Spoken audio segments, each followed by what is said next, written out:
Oke, bismillahirrahmanirrahim. Assalamualaikum warahmatullahi wabarakatuh. Kita kembali ke topik selanjutnya untuk mata kuliah biokimia dan gizi kita. Materi kita kali ini tentang protein. Di sini kita akan membahas tentang sedikit pendahuluan, kemudian asam-asam amino, peptida, dan yang terakhir protein itu sendiri. Oke. Oke, kita lihat dari gambar sini. Oke, protein termasuk enzim, protein pengikat, dan juga protein struktural semuanya terbentuk oleh asam-asam amino. Kita lihat gambar A, B, C berikut. Gambar A ini merupakan suatu serangga yang menghasilkan cahaya. Cahaya ini dihasilkan dari enzim yang berada di dalam tubuhnya. Nah, enzim ini dikenal dengan nama luciferase. Kata luciferase sendiri itu berasal dari mitologi Yunani ya, yang dari kata Lucifer. Nah, enzim luciferase ini dihasilkan dari suatu reaksi kimia. Kemudian yang kedua, ini adalah hemoglobin. Hemoglobin itu merupakan suatu protein pengikat. Di sini hemoglobin fungsinya itu untuk mengikat oksigen. Yang ketiga, kalau kita lihat ini gambar daripada badak ya. Nah, di kulit, kemudian cula, kuku, rambut, cakar, hingga bulu itu merupakan bentuk-bentuk yang berbeda daripada keratin. Keratin sendiri merupakan suatu protein struktural. Lanjut. Pendahuluan, kata protein berasal dari kata protos atau proteos yang berarti pertama atau utama. Protein merupakan komponen penting atau komponen utama sel hewan ataupun manusia. Oleh karena sel itu merupakan pembentuk tubuh kita, maka protein yang terdapat dalam makanan berfungsi sebagai zat utama dalam pembentukan dan pertumbuhan tubuh. Dalam kehidupan, protein memegang peranan yang penting, misalnya proses kimia dalam tubuh berlangsung dengan baik karena adanya enzim yang merupakan suatu protein yang berfungsi sebagai biokatalis. Hemoglobin dalam butir-butir darah merah atau eritrosit yang berfungsi sebagai pengangkut oksigen dari paru-paru ke seluruh tubuh juga merupakan salah satu bentuk protein. Zat-zat yang berperan untuk melawan bakteri penyakit atau yang disebut sebagai antigen juga merupakan suatu protein. Kita memperoleh protein dari makanan yang berasal dari hewan, protein hewani, dan juga dari tumbuhan yang disebut sebagai protein nabati. Contohnya daging, telur, susu, ikan, beras, kacang, kedelai, gandum, jagung, dan juga buah-buahan. Nah, berikut ini dari tabel ini kita bisa melihat beberapa jenis bahan makanan dan juga kadar proteinnya. Dari tabel sini kita bisa melihat misalnya di sini salah satu yang paling tinggi itu kedelai ya. Kedelai basah itu kadar proteinnya sekitar 30%. Kemudian kita bisa lihat di sini udang segar itu 21%. Kemudian daging ayam itu 18%, daging sapi 18,8%. Salah satu yang paling rendah di sini, pisang itu proteinnya rendah ya, 1,2%, durian 2,5%. Nah, bisa kita lihat di sini. Selanjutnya, tumbuhan membentuk protein dari CO2, H2O, dan senyawa nitrogen. Hewan yang makan tumbuhan mengubah protein nabati menjadi protein hewani. Protein juga dapat digunakan sebagai sumber energi apabila tubuh kita kekurangan karbohidrat dan lemak. Komponen rata-rata unsur kimia yang ada dalam protein itu karbon sekitar 50%, hidrogen 7%, oksigen 23%, nitrogen 16%, sulfur 0-3%, fosfor 0-3%. Protein mempunyai molekul besar dengan bobot molekul 5.000 hingga jutaan. Protein dalam organisme sangat bervariasi dalam ukuran dan strukturnya. Struktur itu ditentukan oleh jenis, jumlah, dan urutan asam aminonya. Dengan cara hidrolisis oleh asam atau oleh enzim, akan dihasilkan asam amino. Ada 20 jenis asam amino. Asam-asam amino terikat satu dengan lain oleh ikatan peptida. Protein mudah dipengaruhi oleh suhu tinggi, pH, dan juga pelarut organik. Oke, kita lihat di sini yang pertama adalah asam amino. Protein merupakan polimer dari asam amino. Asam amino senyawa yang mengandung gugus karboksilat. Ada gugus karboksilatnya dan juga gugus amino NH2 dengan rumus umum. Rumus umumnya di sini kita bisa lihat R, C di sini mengikat H dan juga NH2 dan juga COOH. Ya, yang di sini merupakan gugus karboksilatnya dan di sini adalah gugus aminonya. Asam amino di atas disebut sebagai asam disebut sebagai alfa asam amino karena gugus amino yang NH2 ini terikat pada atom pertama, atom C pertama setelah gugus karboksilat. Jadi ini gugus karboksilat, C yang pertama di sini setelah gugus karboksilat itu dia mengikat gugus amino. Makanya di sini dinamakan sebagai alfa asam amino. Nah, di sini R di sini adalah atom atau gugus yang mengandung rantai alifatik. Nah, rantainya bisa alifatik, rantai lurus ataupun bercabang, siklik, rantai yang tertutup, dan juga aromatis. Nah, ini yang alifatik contohnya seperti ini. Entah itu dia rantai lurus ataupun rantai bercabang, tapi dia rantai terbuka ya. Siklik di sini merupakan rantai tertutup, dan yang kemudian aromatis ini kemarin kita sudah pelajari bahwa mengandung inti benzen.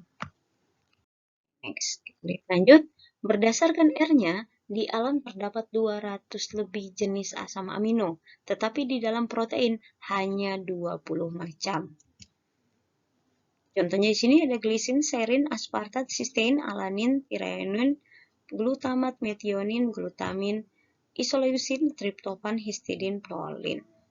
Oke, di samping itu, ada asam amino lain yang tidak umum terdapat dalam protein, tetapi hanya dalam protein tertentu. Selain 20 asam ini yang dasar ini, ada juga asam amino yang lain, tetapi untuk pada protein yang tertentu aja ya. Contohnya di sini, misalnya hidroksiprolin dan juga sistin. Hidroksiprolin adalah turunan prolin. Turunan prolin yang ini yang terdapat dalam kalogen. Sedangkan sistin adalah hasil kondensasi dari dua sistein. Kalau hidroksiprolin itu turunan dari prolin, sedangkan sistin itu merupakan kondensasi atau ikatan dari dua sistein ini. Oke, kita lihat ini gambar daripada glisin. R-nya di sini adalah gugus, adalah atom H. Kemudian alanin, R-nya di sini metil. Valin ini ada metil-metil, ada CH. Leucin, ini R-nya yang ini, yang ibu tandai dengan warna pink. Isoleucin, ini yang warna pink di sini. R-nya di sini rata-rata rantai terbuka. Kemudian kita lihat ada serin, ini di sini. Kemudian threonine. Nah, di tirosin itu sudah ada gugus aromatisnya, siklik benzennya. Fenilalanin juga sama. Triptofan, selain bensin juga ada siklik 5 di sini.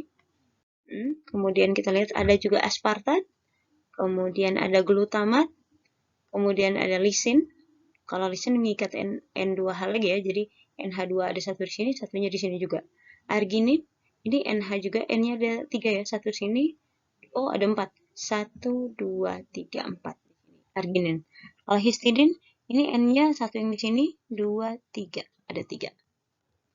Kemudian sistein ini, kalau sistein kekhasannya di sini ada atom sulfurnya, atom belerangnya. Metionin, kita lihat ada sulfur juga, mengikat metil di sini. Asparagin, ini ada gugus karbonil, ada gugus amino juga. Terus glutamin, ini sama mirip tadi dengan asparagin, tapi rantai C-nya lebih banyak, tambah 1. Prolin seperti ini gugus asam karboksilatnya, dan yang ini siklik 5-nya. Kemudian tadi ada hidroksiprolin yang merupakan turunan prolin ya, yang merupakan selain dari 20 jenis asam amino yang ada di protein tadi. Nah, kalau kita lihat di sini ini prolinnya, dan di sini adalah turunannya yaitu hidroksiprolin. Kata kunci utamanya di sini adalah di sini, kalau di sini prolinnya di sini CH2 ya, tapi kalau yang di hidroksiprolin itu hanya keluar satu dan kemudian mengikat OH. Kemudian di sini tadi ada juga sistein yang merupakan kondensasi dari dua sistein. Jadi sistein kita bisa lihat seperti ini.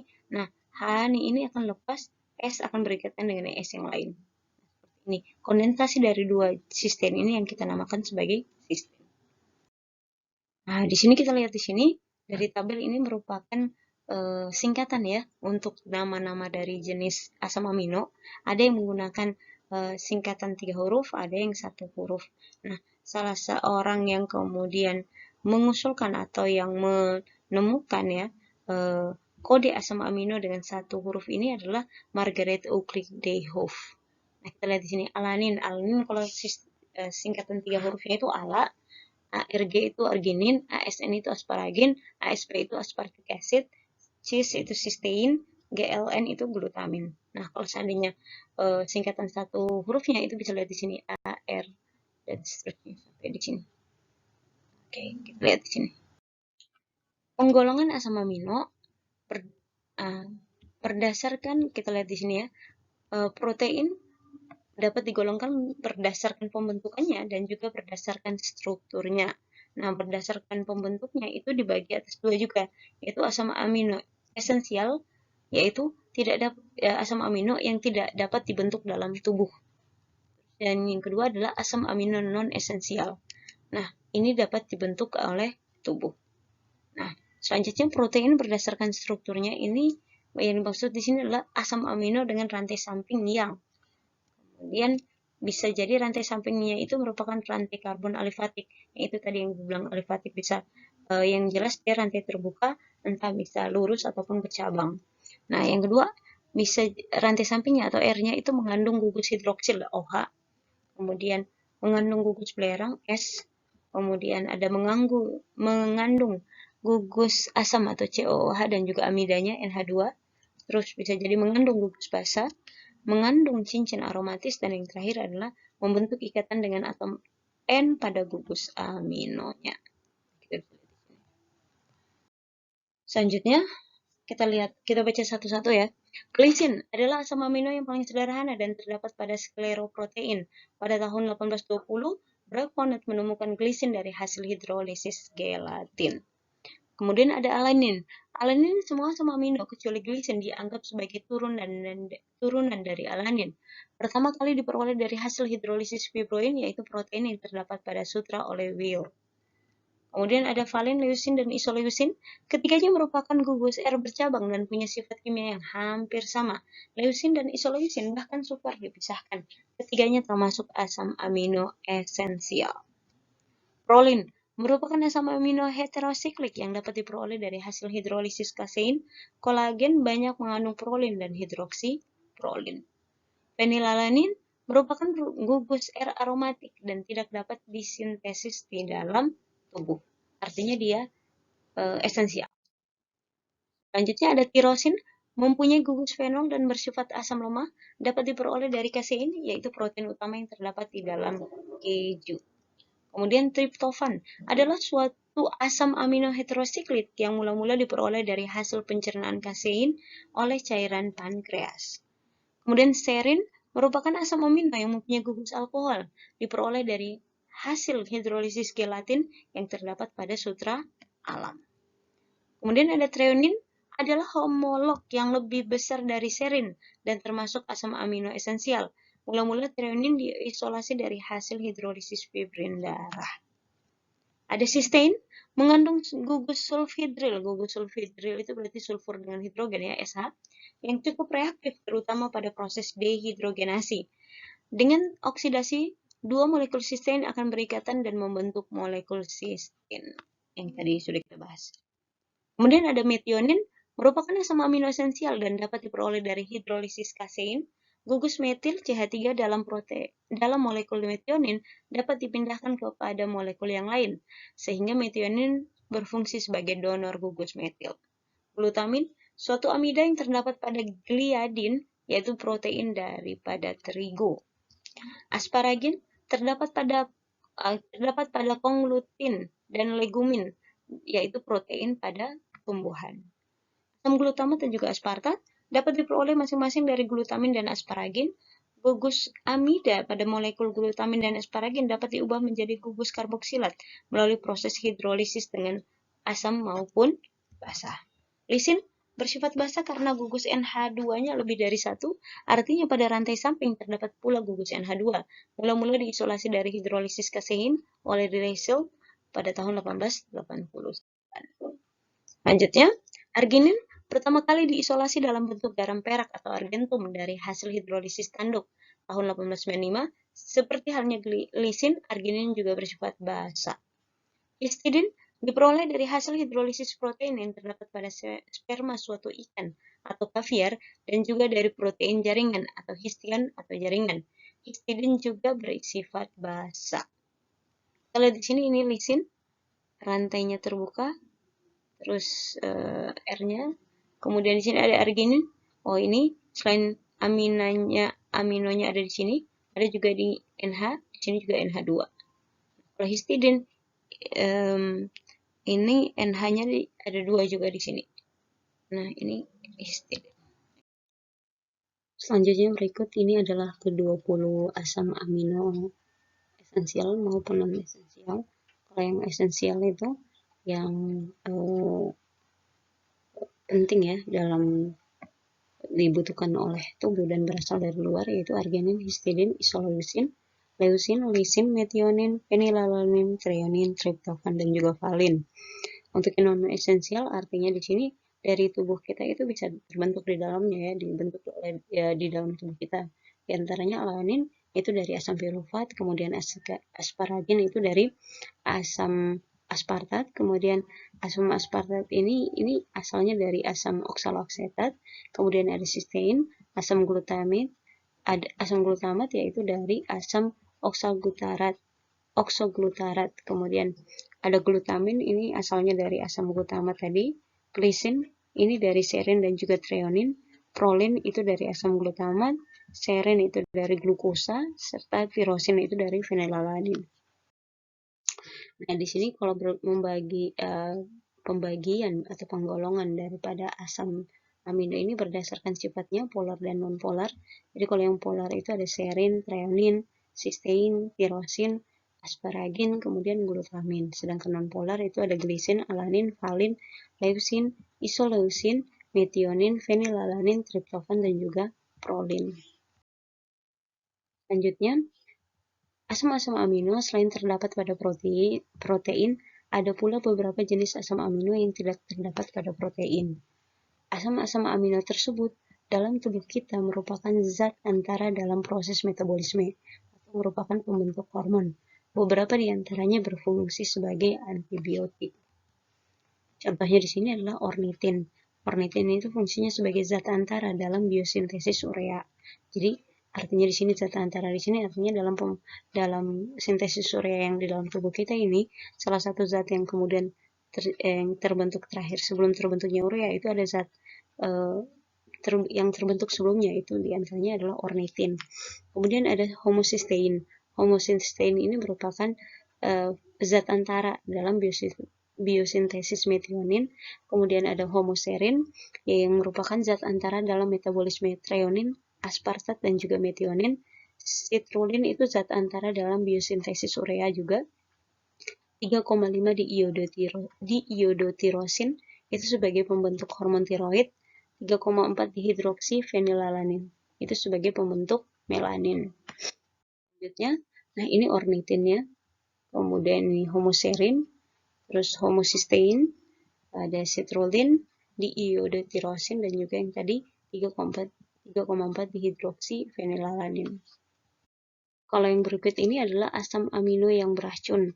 Ini suatu senyawa asam amino beracun yang baru ya, yaitu asam gamma guanidinobutirat.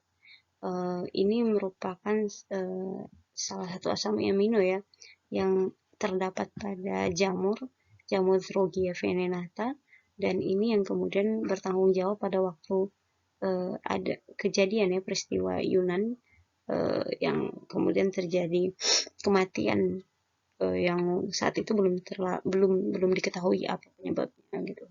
Oke. Ini pada jamur ini ya, Drogia venenata. Kemudian selanjutnya masih tentang asam amino. Gugus karboksilat atau COOH bersifat asam dan gugus amino NH2 bersifat basa, sehingga asam amino dalam larutan mempunyai 3 keadaan yang seimbang. Kita bisa lihat di sini ada keadaan asam, netral, dan juga basa. Keadaan asam ini ada muatan positif di sini, kemudian netral itu ketika ada muatan positif dan negatif di sini, kemudian dikatakan basa itu ketika ada muatan negatif di sini. Oke, kita baca satu-satu. Dalam larutan asam, H+ dari larutan berikatan koordinasi dengan N, yang menyebabkan di sini jadi NH3 ya, pada gugus amino, sehingga membentuk muatan positif. Karena ada ketambahan H di sini, jadi NH-nya menjadi NH3+.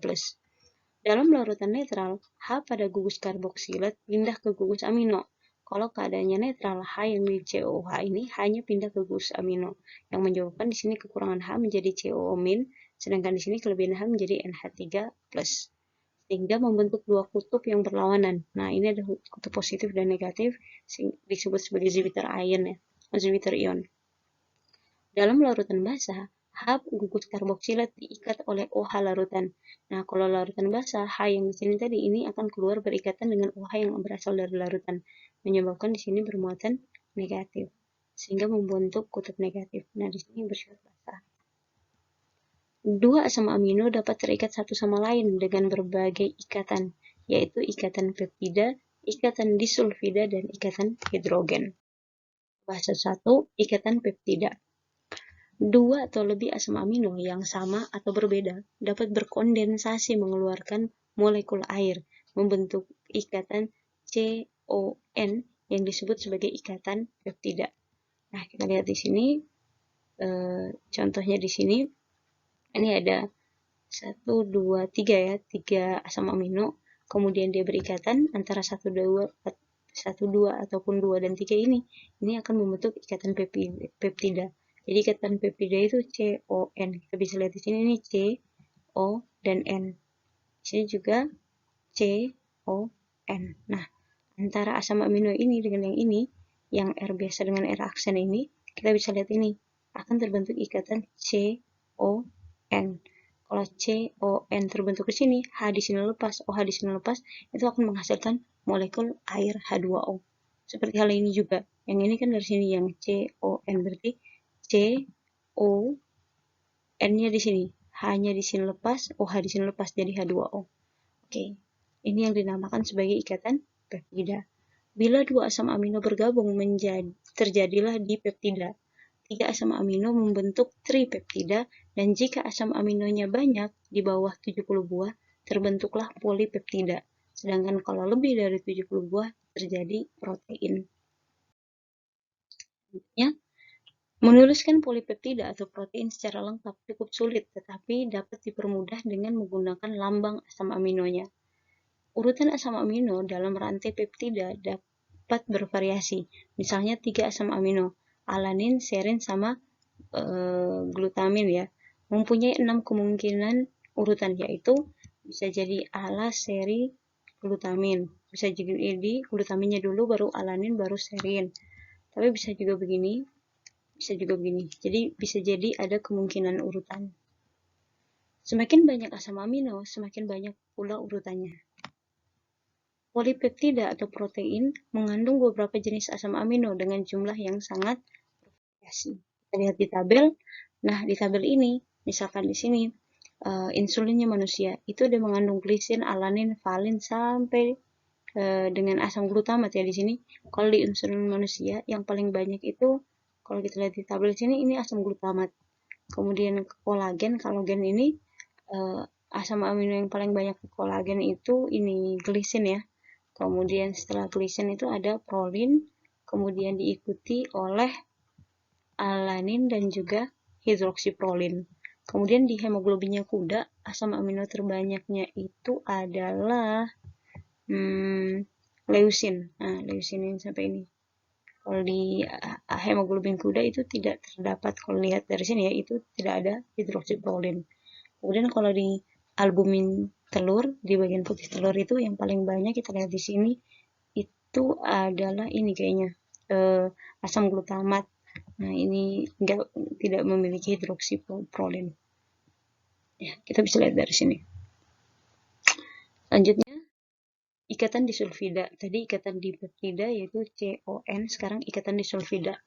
Dua asam amino yang mengandung gugus tiol SH, yaitu cystein, yang terletak dalam rantai peptida dapat berkondensasi membentuk ikatan disulfida. Jadi ada satu asam amino tadi yang namanya cystein, itu dia mengandung gugus SH. Sesama SH ini, kalau seandainya berikatan ya, membentuk peptida, rantai peptida, itu bisa membentuk rantai peptida itu, kondensasinya itu membentuk ikatan disulfida. Ikatan disulfida membuat rantai peptida terikat pada bagian tertentu sehingga terjadi lipatan atau belokan. Nah, ini rantai peptidanya. Nah, di sini ada gugus tiol SH, ini juga gugus tiol SH. Nah, ketika keduanya berkondensasi itu akan membentuk SS-nya melepas ikatan H-nya masing-masing. S dan S itu berikatan. Ini akan menghasilkan ini H1 lepas jadi H2, gas H2. Nah, ikatan S dengan S ini yang kita katakan sebagai ikatan disulfida S. Nah, selanjutnya yang ketiga adalah ikatan hidrogen. Atom oksigen gugus karbonil CO dan atom hidrogen gugus amino NH2 masing-masing dari dua asam amino dalam rantai peptida dapat membentuk ikatan hidrogen. Nah, ikatan ini agak lemah dibandingkan dengan ikatan peptida dan juga ikatan disulfida, sehingga lebih mudah putus bila protein mengalami perubahan struktur atau denaturasi. Ikatan ini terjadi pada semua jenis asam amino tanpa kecuali. Nah, ini kalau ada atom oksigen dari CO ini itu dapat terikat ya, membentuk ikatan dengan atom H itu yang berasal dari gugus amino tadi. Nah, ikatan ini yang kita katakan sebagai ikatan hidrogen. Selanjutnya peptida. Beberapa molekul asam amino dapat berikatan satu sama lain membentuk suatu senyawa yang disebut sebagai peptida. 2 asam amino disebut dipeptida, 3 tripeptida, 8 asam amino dibilang oktapeptida, kalau 10 oligipeptida, kalau banyak sampai polipeptida. Kalau protein itu merupakan suatu polipeptida dengan kurang lebih ada sekitar 100 asam amino. Peptida itu merupakan asil asam amino karena gugus COOH dengan gugus NH2 membentuk ikatan peptida. Nah, kita lihat lanjut. Nah, kalau kita gambarkan peptida itu ini asam aminonya, yang ini asalnya. Makanya di sini kalau dilihat ikatannya itu merupakan ikatan peptida ya, karena di sini ada CON. Di sini untuk peptida ya. Next, kita lihat masih peptida. Peptida diperoleh dari hasil hidrolisis protein yang tak sempurna. Kalau terhidrolisis lebih lanjut akan dihasilkan asam-asam aminonya. Misalnya pentapeptida, alanil, leusil, cysteinil, tirosil sama glisin.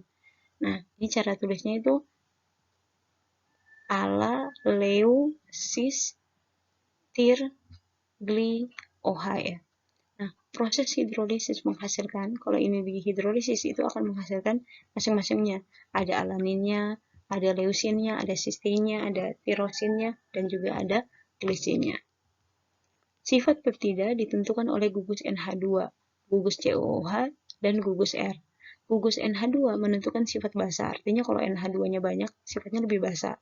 Gugus COOH itu menentukan sifat asam ya.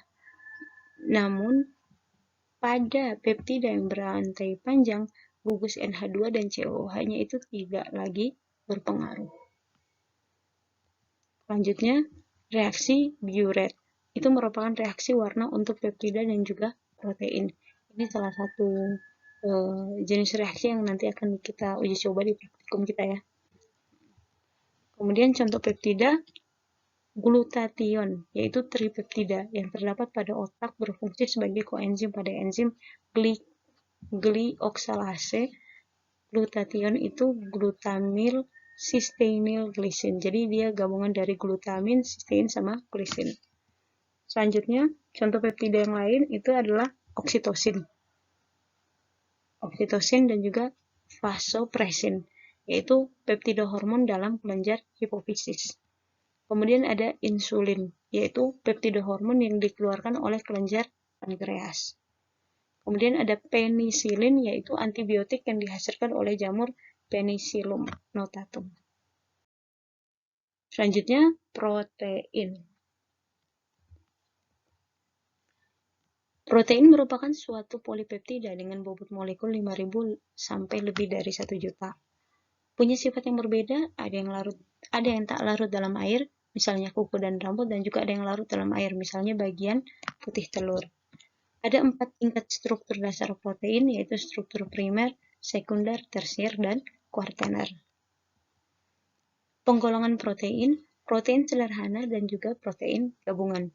Protein sederhana yaitu protein yang hanya terdiri atas molekul-molekul asam amino, sedangkan protein gabungan yaitu protein ditambah dengan gugus bukan protein, atau yang disebut sebagai gugus prostetik. Gugus prostetik ini bisa karbon, lipid, ataupun asam nukleat. Protein sederhana menurut bentuk molekulnya dibagi atas dua, yaitu protein fiber dan protein globular. Oke, ini protein pada membran sel. Kita bisa lihat di sini, ini protein globular ya. Ini globular protein yang bentuknya kayak bola di sini. Kemudian di sini ada alpha helix protein. Ini merupakan jenis protein dengan bentuk ada helix alfanya. Oke. Ini protein dan juga yang bentuk helix ini ya, ini merupakan protein. Next, struktur protein. Protein tidak hanya bervariasi dalam jumlah dan urutan asam aminonya, tapi juga dalam alur atau jalan rantai peptidanya. Rantai tersebut mungkin lurus, membelok, memutar, melilit, dan melipat dalam 3 dimensi, sehingga protein dapat dibagi atas struktur primernya, sekundernya, tersier, ataupun kuartener. Struktur primer dari protein. Protein berstruktur primer bila rantai peptida membujur dan membelok, sehingga terjadi perhimpitan di beberapa tempat dan terangkai oleh ikatan SS atau ikatan disulfida tadi, seperti pada insulin sapi. Kemudian struktur sekunder. Struktur sekunder protein ditandai dengan adanya ikatan hidrogen antara asam amino dalam rantai peptidanya. Ikatan itu dapat terjadi antara asam amino yang agak berdekatan dengan rantai tersebut. Jika ikatan ini terjadi secara teratur, mengakibatkan rantai peptida melilit, membentuk spiral yang disebut sebagai alpha helix. Satu pilin dalam alpha helix rata-rata mengandung 3,6 asam amino. Struktur ini paling stabil dibandingkan dengan yang lain, karena ikatan hidrogennya rapat dan gugus R-nya mengarah keluar spiral. Protein dapat berupa serabut bila 3 helix terjalin membentuk kolagen, yaitu helix ganda 3. Selanjutnya ada struktur tersier. Protein berstruktur tersier bila salah satu untaian alpha helix melipat dan bersilang, berimpit beberapa kali, sehingga membentuk kumpalan atau membola. Struktur menjadi lebih rumit, misalnya pada mioglobin, mempunyai bobot molekul sekitar 16.700 dan mengandung 153 asam amino. Struktur ini cukup stabil karena adanya ikatan hidrogen dan juga ikatan elektrostatik lainnya. Struktur kuartener. Berstruktur kuartener bila mempunyai 2 polipeptida atau lebih yang bergabung dengan ikatan kovalen. Yang jelas bukan ikatan peptida ataupun hidrogen ya. Polipeptida yang bergabung disebut protomer, sedangkan proteinnya disebut sebagai oligomer. Misalnya, hemoglobin yang mengandung 4 polipeptida yang rata-rata terdiri dari 146 asam amino. Di dalam hemoglobin juga terdapat gugus heme yang berfungsi mengangkut oksigen dari paru-paru ke seluruh tubuh. Orang yang kekurangan hemoglobin disebut kurang darah, yang mengakibatkan tubuhnya kekurangan oksigen. Selanjutnya, nah ini kita bisa lihat dari gambar ini perbedaannya ya, antara struktur dari protein, ini primer, lurus saja begini, terus yang ini sekunder, itu udah mulai ada alpha helixnya, udah ada lekukannya, kemudian ini tersier, lebih banyak ya. Oke, kemudian yang ini kuartener. Ini bentuknya malah lebih rumit. Oke, ini struktur primer yang tadi bisa rantai lurus, bisa ada lipatannya, bisa membelok seperti ini. Nah, jenis ikatan pada struktur primer itu kan ikatan disulfida SS. Lihat di sini. Kemudian ini masih struktur primer. Kemudian, nah ini yang sekunder, ada alpha helixnya. Perhatikan sini sekunder. Ini ada putarannya atau helixnya. Ini yang bentuk struktur sekunder. Kemudian ini yang tersier, contohnya mioglobin, bentuknya kayak gini. Selanjutnya kuartener, bentuknya seperti ini, kuartener lebih rumit. Contohnya ini hemoglobin ya. Ini ada apa? Senyawa di sini, struktur senyawa yang ini ataupun ini adalah gugus hemenya, hemoglobin. Dan lagi ya ini hemoglobin juga struktur kuartener, yang dibilang heme itu yang ininya. Sedangkan ini yang kayak rantai-rantai ini merupakan rantai polipeptida. Nah, di sini gugus hemanya yang bagian tengah ini adalah atom besinya. Yang nanti fungsinya di sini mengikat oksigen ya, yang atom besi ini. Protein sederhana. Contohnya di sini adalah protein fiber. Terdiri atas beberapa rantai polipeptida yang memanjang dan dihubungkan satu dengan yang lain oleh beberapa ikatan silang, sehingga merupakan bentuk serat atau serabut yang stabil. Struktur protein fiber diteliti menggunakan analisis difraksi sinar X. Ciri khas jenis protein fiber yaitu satu, konfigurasi alpha helix pada keratin, yang kedua, lembaran berlipat paralel dan antiparalel pada protein sutra alam, dan juga helix triple pada kolagen. Sifat umum dari protein fiber tidak larut dalam air dan sukar diuraikan oleh enzim. Oke, selanjutnya contohnya di sini adalah kolagen. Oke, kita lihat kolagen. Struktur helix triple, 25%-nya glisin ditambah 25% prolin dan sisanya adalah hidroksi prolin. Tidak larut di dalam air, kolagen tak diuraikan oleh enzim, tapi dapat diubah oleh pemanasan dalam air mendidih oleh larutan asam atau basa encer menjadi gelatin yang mudah larut dan dapat dicerna. 30% protein dalam tubuh kita adalah kolagen. Kemudian ada elastin. Elastin ini serupa dengan kolagen, sama-sama terdapat dalam jaringan elastis, namun tak dapat diubah menjadi gelatin. Selanjutnya, keratin. Masih dalam protein fiber ya, keratin. Terdapat dalam bulu domba, sutra alam, rambut, kulit, dan juga kuku. Strukturnya keratin itu hampir seluruhnya terdiri atas rantai polipeptida yang berbentuk alpha helix. Apabila dipanaskan dalam air mendidih dan diregangkan, maka konformasi berubah menjadi lembaran berlipat paralel karena ikatan hidrogen yang menunjang struktur alpha helix terputus. Keratinnya berubah menjadi konformasinya menjadi beta keratin. Sutra alam mempunyai struktur lembaran berlipat antiparalel. Keratin mengandung banyak sistin dan rambut manusia mengandung kira-kira 14% sistin. Selanjutnya kita masuk di protein sederhana yang kedua, yaitu protein globular. Umumnya berbentuk bulat atau elips dan terdiri atas rantai polipeptida yang berlipat. Sifat larut dalam air, dalam larutan asam, basa ataupun etanol. Contoh protein globular, albumin, globulin, histon, dan juga protamin. Albumin larut dalam air, terkoagulasi oleh panas. Larutan albumin dapat diendapkan dengan penambahan amonium sulfat hingga jenuh. Albumin ada dalam serum darah dan bagian putih telur. Kemudian yang kedua adalah globulin.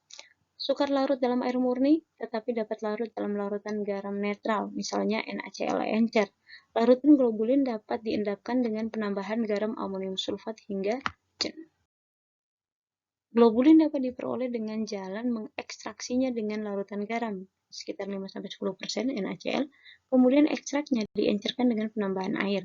Globulin akan mengendap dan dapat dipisahkan. Globulin dapat terkoagulasi oleh panas, terdapat dalam serum darah dan pada otot dan juga jaringan lain. Histon mempunyai sifat basa, larut dalam air. Hidrolisis histon menghasilkan arginin dan juga lisin. Terdapat dalam inti sel dalam bentuk ikatan dengan asam nukleat. Dapat diperoleh juga dari jaringan pankreas. Kemudian ada protamin. Bersifat basa, mengandung banyak arginin, kadarnya N 25-30%. Protamin berikatan dengan asam nukleat dan terdapat dalam sel sperma ikan.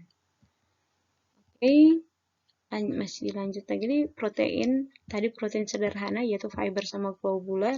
Sekarang protein gabungan. Contoh protein gabungan di sini adalah mukoprotein.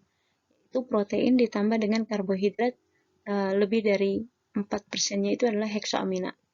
Terdapat dalam bagian putih telur mukoprotein ini serum darah dan juga urin wanita hamil. Tidak mudah terdenaturasi oleh. Kemudian ada glikoprotein, yaitu protein ditambah dengan karbohidrat, tapi heksoaminanya kurang dari 4%. Tadi heksoaminanya lebih dari 4% ya. Kemudian ada lipoprotein. Protein yang larut dalam air lipoprotein itu protein yang larut dalam air dan juga lipid. Terdapat dalam serum darah, otak, dan juga jaringan syaraf. Gugus lipid yang terikat pada protein yaitu lecitin dan juga kolesterol. Kemudian ada nukleoprotein, yaitu protein ditambah dengan asam nukleat. Ini terdapat di dalam inti sel. Fungsi protein yang pertama, fungsi protein itu bisa sebagai pembangun struktur, sarana transportasi, untuk respon imun, yaitu antibodi, sebagai pengatur atau regulator energi, dan juga katalis atau enzim. Nah, yang pertama membangun struktur. Misalnya pada rambut, kita bisa lihat di sini, rambut kita ini bagian terkecilnya ini, salah satu bagian yang kecil ini di sini, itu adalah asam amino yang membentuk protein, dan jenis proteinnya di sini ini ada putarannya atau yang disebut sebagai alpha helix, membangun struktur itu pada rambut. Next, kemudian yang kedua, fungsi protein adalah sebagai sarana transportasi. Contohnya di sini adalah hemoglobin, yang di bagian hemenya yang ada atom besinya ini yang akan mengikat oksigen. Jadi fungsi sel darah merah itu kan yang dalam artian di sini adalah hemoglobin, itu adalah berfungsi untuk mengangkut mengedarkan sel-sel makanan dan mengikat oksigen, kemudian diedarkan ke seluruh bagian sel yang membutuhkan. Ini hemoglobin molekul yang tadi, yang bentuknya itu merupakan struktur struktur proteinnya adalah kuartener. Kemudian fungsi protein yang ketiga itu adalah sarana transportasi. Misalnya itu pada pompa natrium ya, yang natriumnya dikeluarkan kemudian dimasukin kalium ya. Sodiumnya yang dimasukin, kemudian kaliumnya yang dikeluarin. Oke, fungsi protein yang selanjutnya adalah sebagai respon imun, itu misalkan pada antibodi. Antibodi. Kemudian fungsi protein selanjutnya itu sebagai pengatur atau regulator energi. Contohnya di sini pada sistem kontraksi otot, kontraksi ataupun relaksasi. Kemudian fungsi protein selanjutnya itu adalah sebagai biokatalis atau enzim pada makhluk hidup. Nah, proses dalam sistem hidup dikatalisis atau dipercepat oleh enzim yang merupakan protein. Di sini masih ingat ya mungkin teori kunci gembok atau teorinya antara bagaimana enzim dengan substrat ya. Selanjutnya defisiensi protein. Dari gambar kita bisa lihat di sini sejumlah anak-anak yang mengalami kekurangan protein ya. Ini di Afrika. Nah, ini salah satu akibat dari kekurangan protein. Nah, di Ghana jenis penyakit ini disebut sebagai kwashiorkor. Sebelumnya di Ghana itu di bagian Afrika sana itu mereka punya kepercayaannya. Kemudian zaman dulu ya, makanya sekarang kan udah kita percaya bahwa ini kwashiorkor gitu. Oke. Di Ghana sebelum mengenal ini sebagai kwashiorkor, mereka mengenal ini sebagai karena pengaruh setan gitu. Oke, kita lanjut. Ini kwashiorkor. Di kwashiorkor itu proteinnya rendah walaupun kalorinya oke. Gejalanya di sini ada edema atau pembengkakan, kemudian ada hatinya itu membesar, itu disebabkan oleh adanya lemak ya. Kemudian rambutnya itu menjadi terang berwarna lebih cerah gitu ya.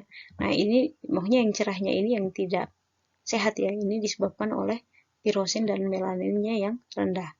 Kemudian mengalami lesi kulit. Lesi kulit itu kulitnya itu akan tumbuh jaringan kulit yang kemudian tidak normal. Nah, ini kwashiorkor. Yang kedua, defisiensi protein yang kedua itu adalah marasmus. Nah, kalau lihat di kwashiorkor tadi itu perutnya membesar ya. Nah, kalau di marasmus ini bisa lihat di sini semuanya adanya kecil. Di marasmus itu yang terjadi adalah baik protein ataupun kalorinya rendah. Ini disebabkan oleh ketidakseimbangan konsumsi daripada makanan ya. Nah, gejalanya di sini lemah, mengalami anemia, kemudian metabolismenya rendah. Nah, ini kalau infeksi yang kedua akibat marasmus ini bisa menyebabkan kematian. Selanjutnya ada sickle cell anemia, anemia sel sabit. Nah, ada yang istilahnya di sini ketika hemoglobin yang normal itu bentuknya seperti ini ya. Dia punya susunan daripada asam aminonya. Tapi ketika susunan dari asam amino hemoglobin normal ini di susunan glutaminnya sini itu diganti oleh valin, ini akan mengalami atau darah itu akan mengalami hemoglobinnya itu akan mengalami membentuk sel sikel atau selnya berbentuk bulan sabit. Nah, sedangkan kita tahu bersama bahwa kalau sel darah merah itu bentuknya kan bulat pipih. Tapi kalau seandainya urutan asam aminonya di bagian glutamin yang di hemoglobin normal ini posisinya digantikan oleh valin, ini maka hemoglobinnya itu akan menjadi tidak normal, selnya tidak bulat pipih tetapi mengalami sel bulan sabit. Akibatnya kita bisa lihat di sini, sel darah merah berbentuk bulan sabit. Nah, ini kayak di sini. Ini akibat karena kalau normalnya kan kayak gini bulat pipih, tapi kalau seandainya posisi glutamin diganti oleh valin, itu dia menjadi tak normal, bentuknya seperti bulan sabit. Efeknya, nah, kelainan hemoglobin atau dibilang hemoglobin sickle cell ini yang berbentuk bulan sabit, ini akan menyebabkan peredaran darah pada pembuluh darah ini menjadi tak normal. Menjadi tak normalnya tidak lancar ya. Karena kalau seandainya bulat pipih itu kan mengalirnya lancar, tapi ketika membentuk sickle cell atau sel sabit, ini akan menyebabkan blocking atau penghalangan penumpukan seperti ini, yang mengakibatkan peredaran darahnya menjadi tidak lancar. Selanjutnya, nah ini bagaimana ceritanya dari uh, sel darah merah yang tadinya berbentuk bulat pipih ini menjadi sickle cell. Selanjutnya, nah efek dari kalau orang yang terkena sickle cell anemia atau anemia karena sel darah merahnya berbentuk bulan sabit, yaitu ini manifestasi klinik atau gejala yang dia akan alami itu adalah kesakitan di sejumlah bagian tubuh, misalkan bagian punggung, kemudian bagian lutut, kemudian mengalami tangannya bengkak, itu kesulitan bernapas, kemudian membengkakkan juga di kaki dan juga tangan, dan macam-macam. Nah, kalau dari gambaran itu bisa seperti ini, membengkakannya. Oke. Selanjutnya kita lihat apa lagi? Nah, protein juga bisa mengalami denaturasi atau kerusakan. Kerusakan ini boleh disebabkan oleh macam-macam kondisinya. Bisa jadi kondisi ekstrim atau misalkan adanya panas yang tinggi atau yang lainnya. Nah, denaturasi protein ini terjadi atau kerusakan protein ini bisa terjadi oleh sejumlah faktor. Misalkan oleh panas, radiasi UV, karena asam basa kuat, adanya urea, terus kemudian karena adanya pelarut organik, kemudian juga adanya vegetasi. Nah, di sini untuk mengetes asam amino itu digunakan reaksi Nenhydrin. Nah, ini reaksi Nenhydrin ini untuk apa sih? Kalau mungkin pernah dengar tentang bagaimana orang deteksi sidik jari ya, bagaimana sidik jari itu bisa diketahui, itu salah satu yang dipakai itu adalah salah satu reagen yang dipakai itu Nenhydrin. Jadi Nenhydrin ini merupakan salah satu reagen atau salah satu jenis reaksi yang menjadi standar atau menjadi penanda untuk pengujian asam amino. Nah, kalau pengujian asam amino uji protein yang tadi asam amino ya, kalau ini uji protein yang nanti insya Allah akan kita lakukan di praktikum kita. Jadi kalau di sini ada 3 tabung reaksi, yang satunya isinya air, kemudian satunya albumin, yang satunya isinya tepung ya. Nah, ketika kemudian ditambahin dengan biuret, itu kalau seandainya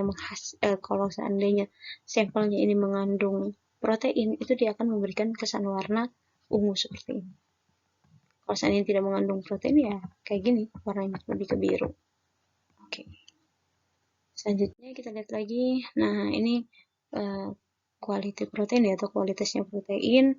Nah, sebenarnya untuk menyeimbangkan makanan kita ya, yang untuk kemudian agar makanan kita itu seimbang antara karbohidrat dan proteinnya, itu bisa kita lihat sini.